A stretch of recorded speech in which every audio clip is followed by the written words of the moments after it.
Hey everyone, this is Mike, and this is my Harbor Freight 20-ton press that I've pimped out. I think this is my 7th time trying to film this. I just keep hitting the wrong buttons on my phone. First video, so bear with me. Anyways, I thought I'd put this on before I painted it to kind of give you an idea what I did to upgrade it.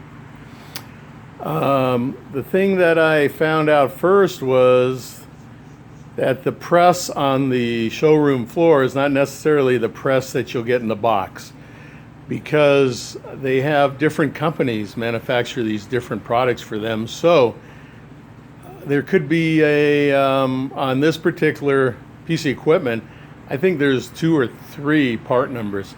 So if you like the one that you see, make sure you match the part number. Anyways, I got home, opened this up, and the difference was the one on the floor was all 4-inch channel. Everything was 4-inch channel.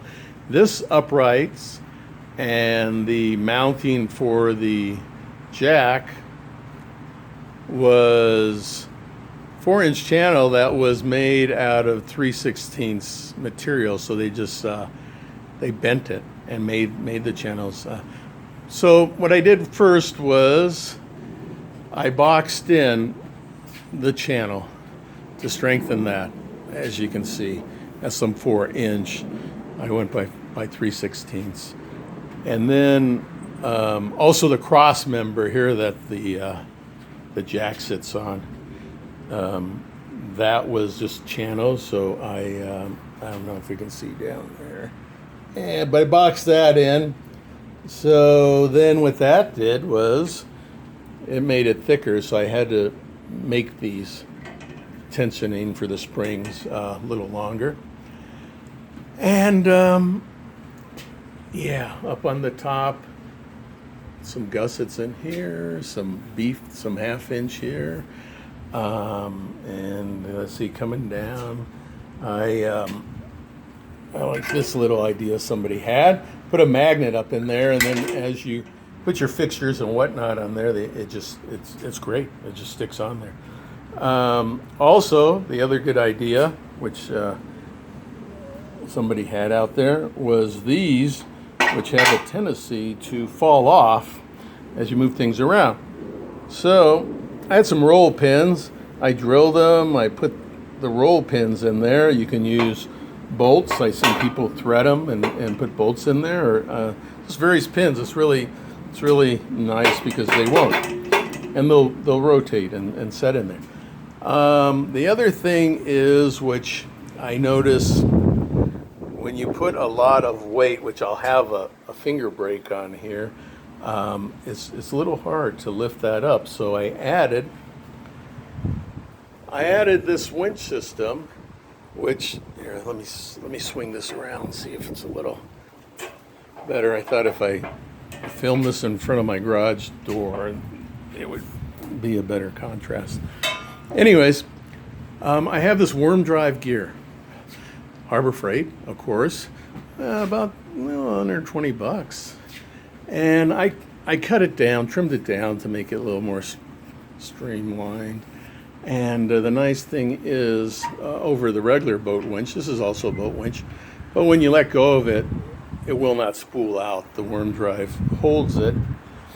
Came down to these brackets, and then over on this side, a little pulley, and down to that bracket, and that is really nice.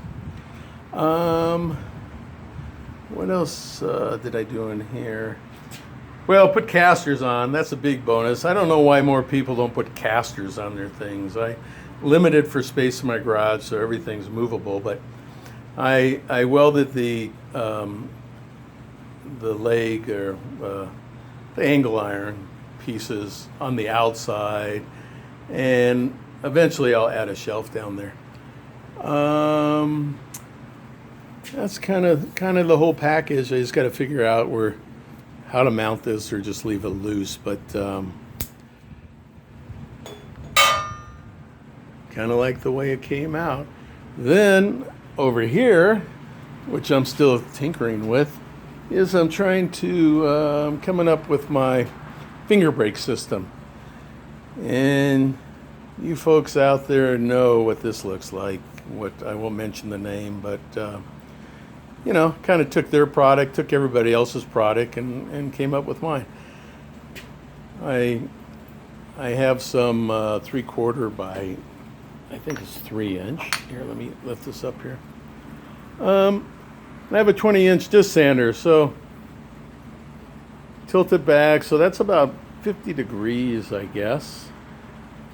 And making some different dies for it.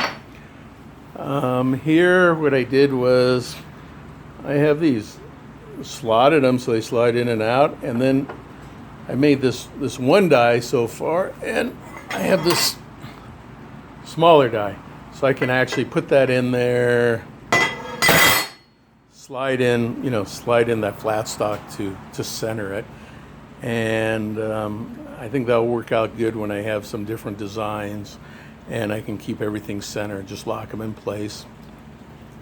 Up on top here, I have a series of different thicknesses, so it would work out for the.